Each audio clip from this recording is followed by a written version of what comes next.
In September 2001, in the shadow of an intense terror campaign against Israeli civilians, the UN-sponsored World Conference on Racism was held in Durban, South Africa.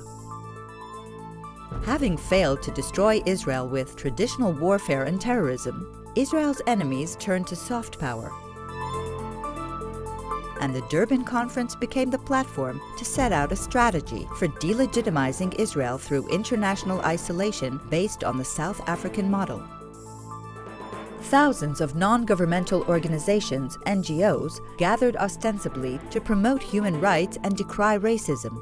Instead, the NGOs rallied behind anti-Semitic imagery and slogans and demonization of Israel.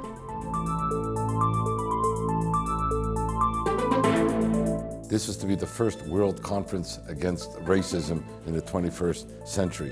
It turned into a conference against racism and the Jewish people. In effect, Durban was the tipping point for the new anti-Semitism.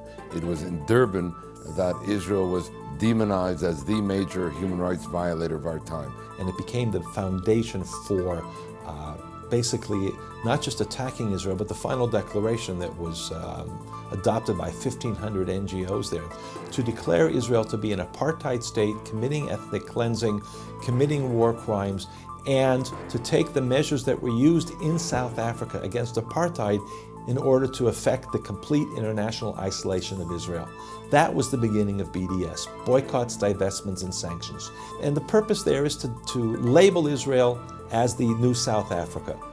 Using the UN, the media, college campuses, and European parliaments as their battlefields, NGOs are often able to mask their anti-Israel, if not anti-Semitic agendas. This non-governmental political warfare tragically receives millions of euros annually from European governments that think they are supporting democracy and human rights, but the real fact is they are not. They are funding anti-peace agendas.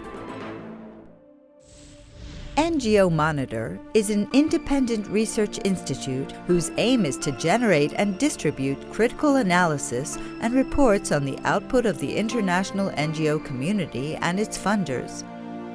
Providing information and analysis, NGO Monitor promotes accountability for the benefit of government, journalists, philanthropic organizations, and the general public.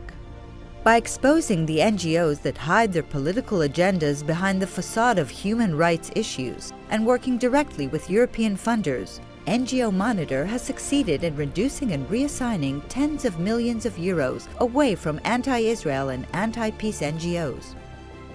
The Israeli government and officials across the political spectrum now recognize the threat posed by the Durban strategy of political warfare. NGO Monitor makes an enormous difference because its goal is truth, its goal is exposure, its goal is accountability. And NGO Monitor does a phenomenal job in exposing the NGOs that are using their status to promote bigotry.